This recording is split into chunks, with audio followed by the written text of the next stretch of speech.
Wala na bang pagpipilian ng iba na pwedeng umupo sa Senate Blue Ribbon Committee? Neophyte to neophyte Senator Bagito. Then, pahawakin nyo agad ng Senate Blue Ribbon Committee. Mahihirapan po si sa Senator Erwin. Hindi ko ina-underestimate ang kanyang kakayanan. Hinahanap ko lang po yung magagaling natin with legal wisdom, legislative wisdom sa tagal ng panahon season.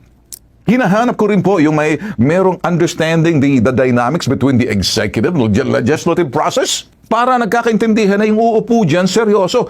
Ako po yung nanghihinayang kay Senator Pampilo Lacson. Ito naman si Senator Pampilo Lacson, masyadong tampururot eh.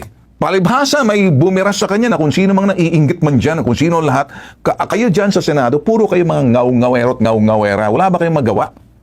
Kaya tuloy, ito naman si Ping, sobra naman ang madamdamin para naman, hindi ko maintindihan. Magaling naman, may legal wisdom, may prinsipyo. Yung nga lang kuminsan, he's a realist. Anong sinasabi ko realist? Sumusunod si Ping Lacson, Senator Ping Lacson, sa mga proseso. Sumusunod din siya sa interparliamentary courtesy. Kuminsan sumasagot din siya, tama. Although hindi siya sinasabing abogado, but it doesn't have to be a legal wisdom.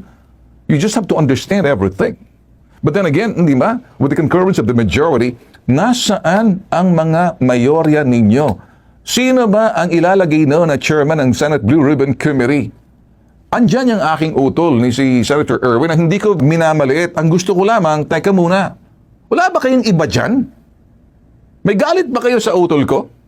Na hindi ko pinagtatanggol, bagtos baka naman kasi dahil mahihirapan yan, bago pa yan. Ngayon, ang sinasabi ko, nasaan yung mga seasoned senator na bahagbang mga buntot ninyo?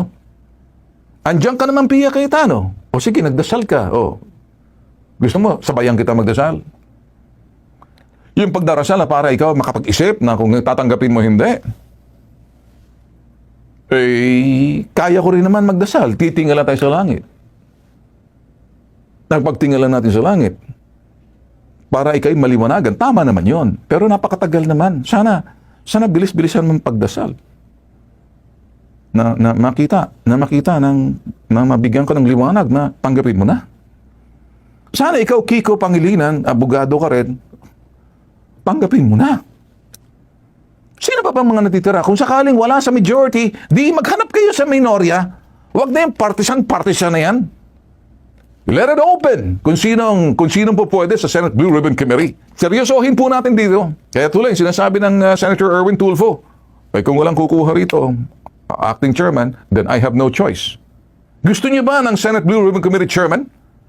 Napilitan lang? Napilitan tanggapin dahil wala daw matibay sikmura at laman loob, puro kayo mga sangkatarbang mga duwag dyan? Ayan, hinahamon ko kayo. Sana mga magagaling ng mga senador ninyo. Hindi po biro ang Senate Blue Ribbon Committee chairmanship.